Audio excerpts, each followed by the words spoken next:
welcome to This Week in the Middle East with me, Francis Matthew, and Eddie O'Sullivan.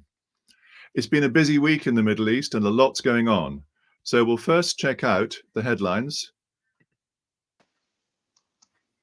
In This Week in the Middle East, the US House of Representatives, with bipartisan support, has passed a $95 billion legislative package that provides security assistance to Israel, Taiwan, and Ukraine.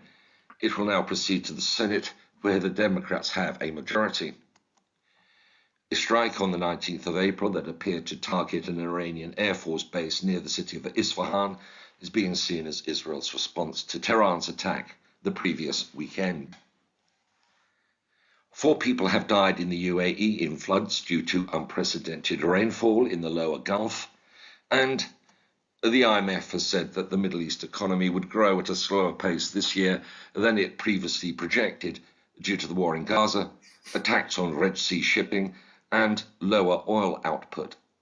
The region's growth is forecast to be 2.7% in 2024, compared with 3.4% in the earlier projection and 1.9% last year. So there it is. The US has finally got its act together and started the process of producing some aid to Ukraine, but that's also good news for Israel. So let's go through some of those issues. Eddie, hello. Welcome. Hello, Francis. Your headline there included the fact that on the strikes, the counter strikes, it's hard to know whether this tit-tat-tit worked. The initial attack on the consulate, the Israeli attack on the Iranian consulate, and then the counterstrike of 300 drones. They're now saying 300 drones came back the other way. And now the Israelis have launched and finished, apparently, their attacks on Isfahan and Tabriz. Very little damage on either side. So it's hard to tell whether it's been carefully calibrated or is just a lucky bit of good defense. Well, I think for you and I, and that's the overwhelming majority of people trying to understand what's going on in the Middle East, we rely on our government spokesman and we rely on the media to tell us what's going on. And this week, I think, has been a week of the most startlingly conflicting interpretations of what's going on.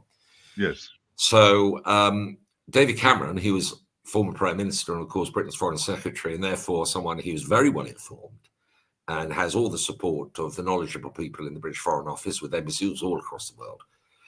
He denounced the attacks as being, the Iranian attack as being a terrible thing, awful and terrible.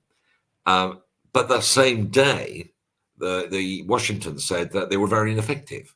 So there was a sort of conflict that, have this terrible, disastrous things happen and everyone's got to stand together against the awful Iranians. And then Washington say, no, it wasn't a big deal. And then a similar kind of response to what appears to be the Israeli counterstrike, with the Iranians not even acknowledging it as such and saying that we intercepted it was nothing. And then voices, and there's always unknown, unidentified people saying, apparently, to our journalists who report these things, is apparently the voices are saying, well, it's all over now, we're finished and it's all done. And yet, is it? So I don't blame people who are watching, depending upon our newspapers, radio, BBC, and everything else, if they're not confused, because if you're not watching and decoding what's going on and looking behind it, you will be confused. And I was very struck, actually. There was a piece in the New York Times, which was circulated. I think it was written at the end of last week, in which said that in fact, the Israeli original attack on the consulate in Damascus was that the Israelis didn't realize the Iranians would be so upset about it. It wasn't deliberately a provocation. So that's the New York Times, arguably the greatest newspaper in the world, saying that the Israelis weren't deliberately trying to provoke Iran, which of course has been part of the narrative since the 1st of April, that this attack was provocative, and that Iran therefore had to respond. So it's all all quite confusing. And well, let's see, because I'm not so sure. I mean, I think the Israelis have quite a bit of experience in this. Yes, they saw the Americans take out different figures from the Islamic Guard, and yes, these sort of attacks have been done without these vast hordes of drones heading around, but it's had the result that Netanyahu has reaped a huge benefit as the world's attention is focused on Iran, Israel, and suddenly not on Gaza so much. Just at the time when Israel was beginning to lose traction on Gaza. Well, that's interesting you should say that, because that's directly contradicted by other people that I think have got very penetrating perspectives. And John Mearsheimer, who's got a reputation for being contrarian, but a very distinguished academic with tenure in a top American university, he said that what the Iranians did with this drone and missile attack, it's actually effectively neutralized Israel's apparent permanent superiority.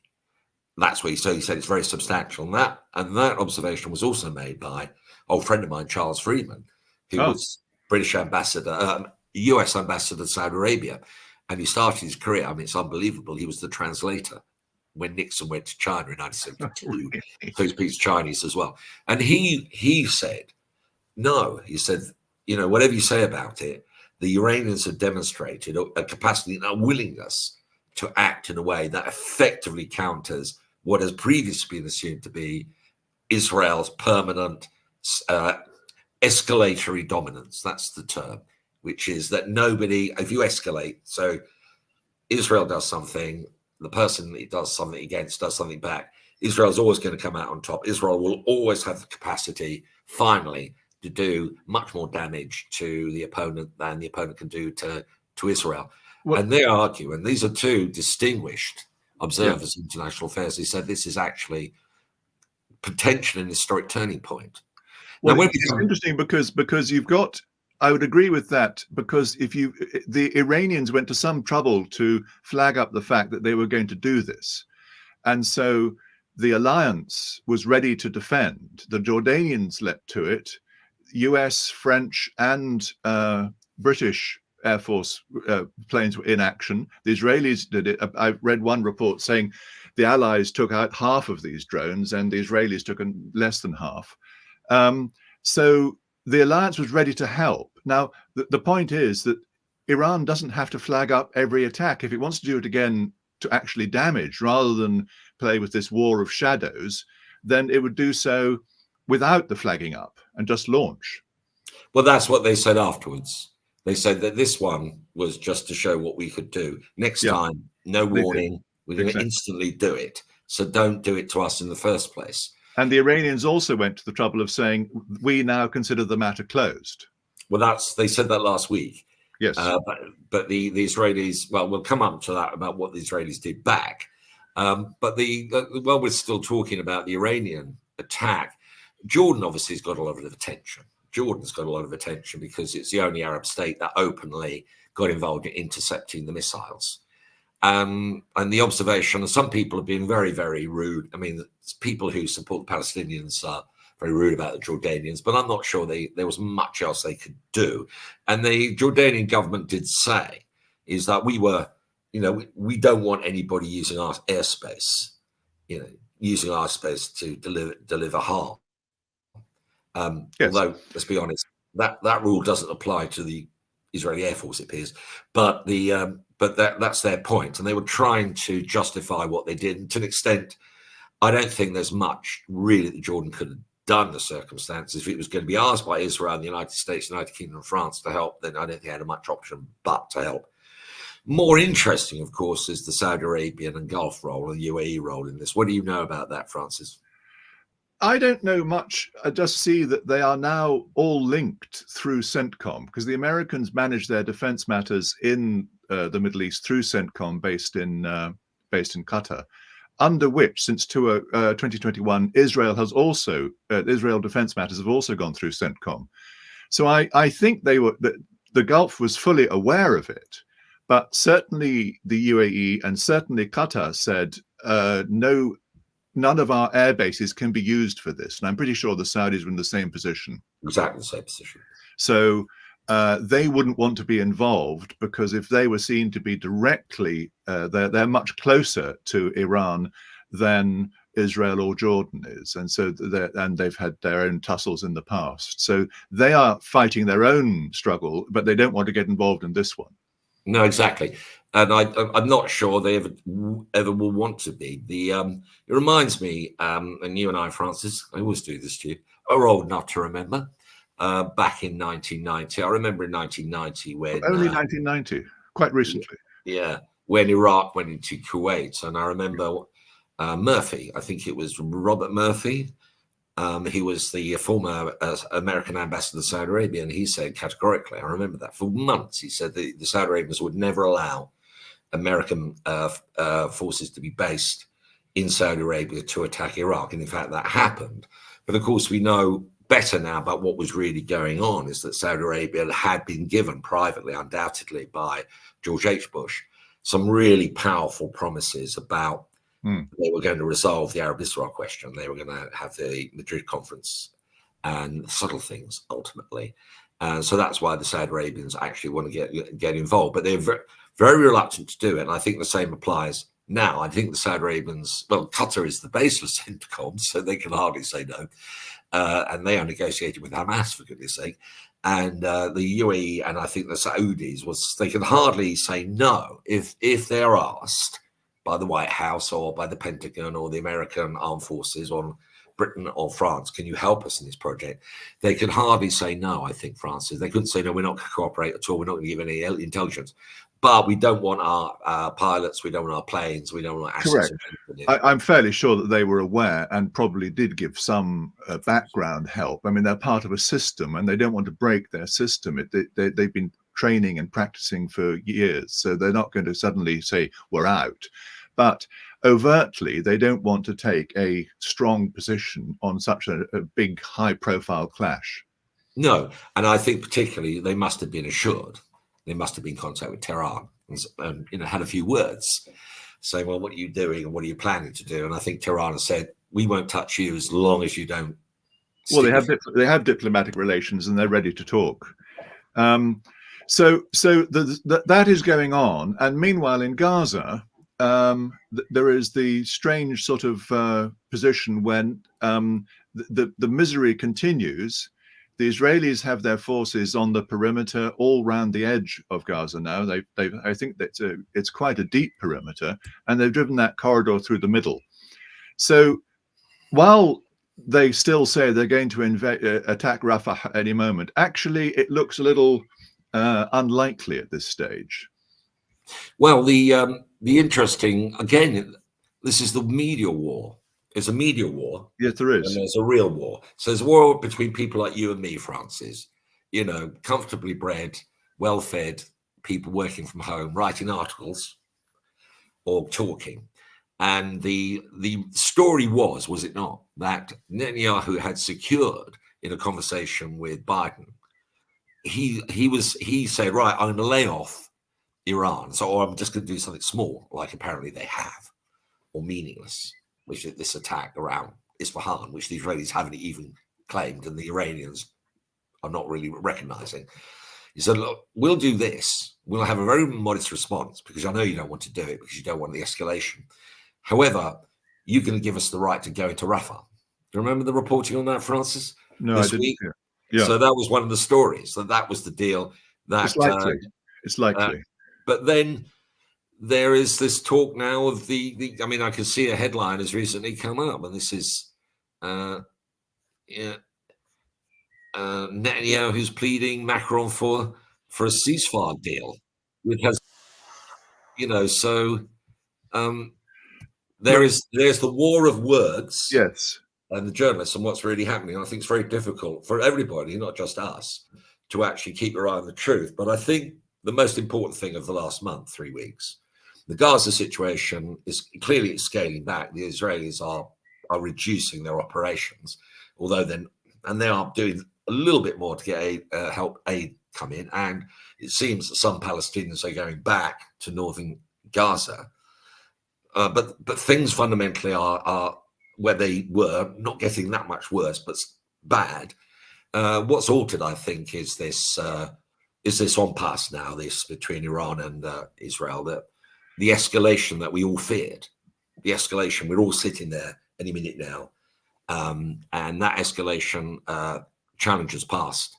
I think we'll look back on this week and we'll say, weekend of the 21st of April, that was the week when the worst fears associated with this conflict were proved to be false. And I think that's I think that's a very brave statement. We'll have to see whether you stand by it, because the worst thing that happened, France, is that I'm wrong.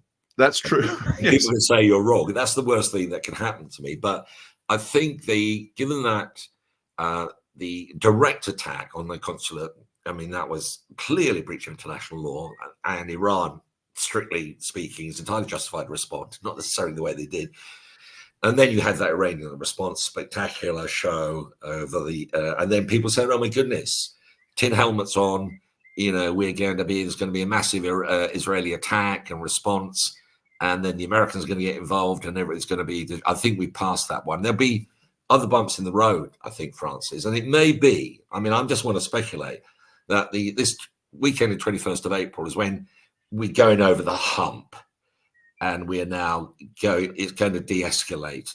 It doesn't mean the humanitarian situation. Well, I'm not so sure. I mean, I think that you can say that in terms of the region and the threat of a major conflagration may or may not happen. But I think it's been, we ourselves in this conversation right now have spent so much time talking about that rather than Gaza.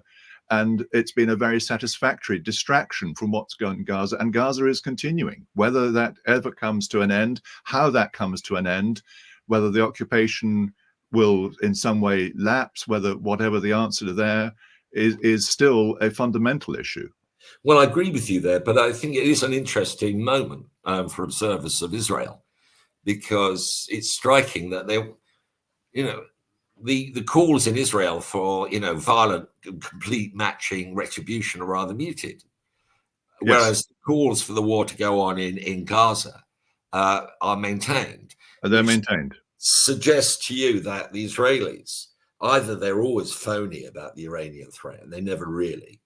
It was always a fake fear that they were promoting. They're going to destroy us and bomb us, and they've got nuclear weapons. Or they've actually looked into, the future and saw this is a disaster for us if it goes the way it could. And then they're reverting back to something that really matters to them, which is what's happening in Gaza. And it doesn't surprise me that, although I think there might be de-escalation in Gaza in terms of the numbers of dead, the possibility of increased aid, and things of that nature happening, I think the politics of Israel are so toxic that I think it's almost impossible for any prime minister to be able to say to the Israeli people, we haven't achieved our objectives in Gaza, and they clearly haven't. They can't. They can't. We're gonna start letting aid in, even though there's a lot of it. Some of it was going to go people we don't like, and that we're going to start reconstructing this place so that the Palestinians should go back to where they came from rather than kicking them out permanently. It's going to take a very, very unusual person to be able to do that, and I think that's that in the way. Anyway, I think we pause on this one because we can go around this one a few times, and will doubtless in the future. But things change, Francis, and that's the thing. That's when you've got a conflict of this nature, it's so finely balanced. And I think you and we've seen Middle East conflicts before. I mean, I'm old enough to remember the 73-74 war. And there are moments in these conflicts, and that's 73, 74, in the Lebanese war of 82. No, don't give the whole list. We know there's a long list. But there's quite a lot. But there's a moment, the events escalate to a certain point. Yes. And then they de-escalate, even though you think it's unlikely. And I don't think there's a solution to this, because that requires a level of political engagement that's just not possible at present. But I think we may. I mean, I really am hoping that April 2024 is going to be the moment when it starts de-escalating, and it allows other players to start getting involved. Well, if they can start getting involved in Gaza, then I think things are moving on, because I think everybody's watching Gaza and they're not watching what's happening on the West Bank, where the settlements are still increasing, and where, which is that's the real prize the Israelis want. Yeah, but that's interesting as well, because the European Union is taking action against they're beginning to sanction people, settlers, Israeli citizens, or Israeli settlers, beginning to sanction them. They're naming people. Well, until they start removing the settlements and actually taking people out of the West Bank, you can sanction as you like, but the fact on the ground is that the Israeli control is extremely tough. I agree with you. I agree with you, but I'm just looking for these signs to hang on to as we go forward. I'd like to move to a completely different topic, one which in the water-stressed region of the Middle East is important, which is the supply of water. Water is a strange substance because you can't invent it. You can't move it very far, and unlike other things, you can't just buy it in. Whereas power, electricity, manpower can be bought in if you've got the money. So the politics of water are fundamental and actually fly well underneath the radar. We've got Arab Digest quoted the Carnegie report on what's happening in Iraq, where there's record high temperatures, a very low water flow, and there's a few facts which I'll just to illustrate, which I'll just read out. Mosul Lake is at its lowest and could dry soon, leaving 1.7 million in Mosul with no power or water, because that's where their electricity comes from. In the rather lush area of Kurdistan, the lake there behind the dam is down to 2 billion meters, where it should be at 7. There's farmers in Anbar, Nineveh, Kirkuk, and Salahuddin who are already producing less land. And so what's happening in these situations is that people, as the water doesn't flow through, you have less water, you can less irrigate, you grow less, but also the farmland becomes more saline because it's not flushed through. So there is a depopulation happening in Iraq, and people are heading for the cities in that very troubled country. Same situation, not same in terms of the chaos, but in terms of water flow in Egypt, where again, a long, huge river, the only source of water supply for Egypt and much of Sudan. There's the tension with the Ethiopians over the Renaissance Dam, and the combination of mismanagement, corruption there, and in Iraq also, both water systems require a stable single flow, which is failing. And I think there is some serious problems heading to both those countries as their water supply runs out, and there is no real other option. No, absolutely. And if you go back to the root of this issue, the water management issue is something which humanity has struggled with ever since there's been towns and cities. How do you bring water into towns? How do you dispose of the waste? I mean, the Romans were dealing with that, and they dealt with it rather well about 2,000 years ago. What makes the problems in the Middle East? And you mentioned the Nile and you mentioned the Tigris Euphrates. These are two of the greatest river systems in the world, and of historic consequence. I mean, the complication is there that as the borders go right across. Correct. So Egypt, which depends on the water, is the water flies through Sudan and Ethiopia, both of them highly unsettled countries with serious political problems that have lasted for years. And also, if you go to the Tigris and Euphrates, the Tigris is the one that comes from Turkey, comes down, and that passes through Kurdistan regional government. And Euphrates obviously originates in Turkey and then passes through Syria. So all these areas are subject to conflict. So it makes it extremely difficult for any sensible attempt to manage water. But the observation of crisis is very true, because there was a report by Iraq 2 years ago, the Iraq's Minister of Water and Resources, it forecast that both the Tigris and Euphrates, now think of this as a hell of a forecast, Francis, that both these rivers will be dry by 2040. Well, and yes, and there's another one just come out saying that the Nile is running down to dangerous levels, and there are technicalities on how you can manage it, but you need to have some political unity. And throughout all the chaos with Sudan, when Sudan was in civil war, the Nile Basin countries, the 9 members of the Nile Basin countries, still met and still managed their affairs because they all knew they had to talk about it. I mean, it goes back, that includes countries as far up as Uganda and other ones. Exactly. Now, if the Middle East, I mean, the good news is the Arab world. If you look at Arabia, which is, I mean, it was the most hostile environment for humanity in the world. Yes. 100 years ago. It was more demanding than being in the Antarctic and more remote. And the thing that's changed Arabia, and that's Saudi Arabia and the Gulf states, from being that thinly populated, I mean, most people living right on the edge of subsistence, was their tremendous success in boosting the water supply.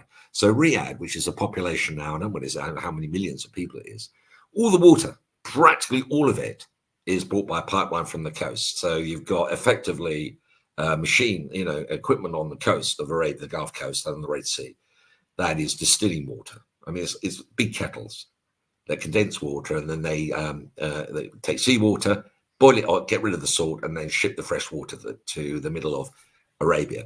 Now, if we've got the technology, and the Middle East has got the technology capability to do that, surely they would be able to do something to preserve the sustainability of Tigris, Euphrates, and the Nile. So, which brings, I think we agree on this, don't we, Francis, that the technology is there, isn't it?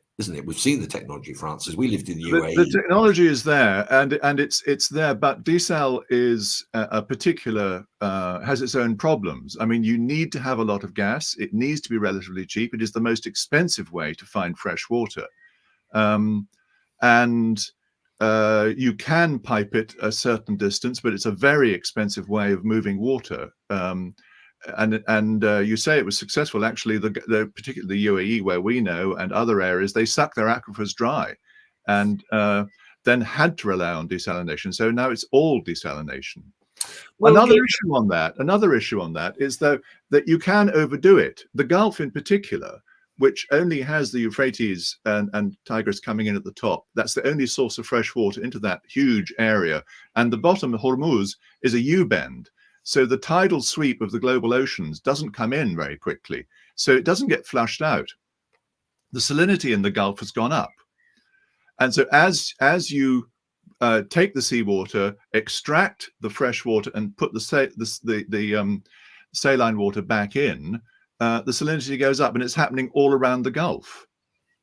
Absolutely, but this issue, as you know, Francis, I mean, they've been well aware of this for decades, and although the desalination has got greater efforts being made to make it more sustainable, but the reality is, we were in the UAE, and you could turn on the tap, and lovely fresh water came out, and actually it was purer than the water coming out of the bottles. It was. Yes, is better than the mineral water. I used to drink it out of the tap, and other people would be drinking out of polyurethane bottles, and the water coming out the tap was cleaner. And the contribution that makes, a hell of a price you have to pay for it, obviously, but the contribution that makes to sustainability of civilization is almost unparalleled. And the only thing that comes close to it is the availability of energy to provide air conditioning, so that you, in the summer months, you can live almost a normal life. But the issue for the Middle East, and there is again a tendency, I mean, which I lament, which people say there's something wrong with the Arabs, and why can't they just solve all their problems? Well, when the opportunity is right, the conditions are right, like in Saudi Arabia and the UAE and Qatar, where they have a water problem and they've addressed it, maybe not sustainable long term, but they have. It's cost money, it's taken technology, and it's taken a lot of time and effort, and they've done it. Then there's nothing in the region. There's no fundamental reason why they can't address this Tigris and Euphrates and the Nile. What's required is a level of political cooperation and understanding, which sadly is simply not there. And it's going to take some time to achieve that, because that is about the supply side. As you say, it needs a political agreement up and down the river bed, which means that Iran, Turkey have to come in with Iraq, and they all agree certain flows. And the same thing happens in the Nile. It's been done before, it can be done, and but I'm flagging up the fact that if it doesn't happen in both these areas where currently there are problems stopping that, it creates a very dangerous situation. But I think we'll put that one on hold, and we'll say we look at it and we distinguish between what's happening in the Gulf, very different situation from what's happening on those two big river bases. So with that, I think we say thank you very much. Well, Francis, a wonderful, just one last thing. I want to express my solidarity to Manoush Shafiq, who is the president of Columbia University. Indeed. And hot seat this week. The reason I mention her because we went, I'll go back with her a few years, because I remember when she was working at the World Bank, and she then became director of the LSE. She's been knighted here in the United Kingdom, and she was director of the LSE, and now she's the president of Columbia. And she was subject to a very, very unpleasant grilling in Congress, the House of Representatives, about the fact that some of her students are expressing opinions that some members of Congress don't like. Anyway, I hope that she can maintain American universities' commitment to freedom of speech, because I think if you can't have freedom of speech in a university, where can you have it? I think we all agree with that. And good luck to her. Anyway, Francis, thanks very much. God bless. Cheerio. And with that, I wish you all Assalamu alaikum wa rahmatullahi wa barakatuh.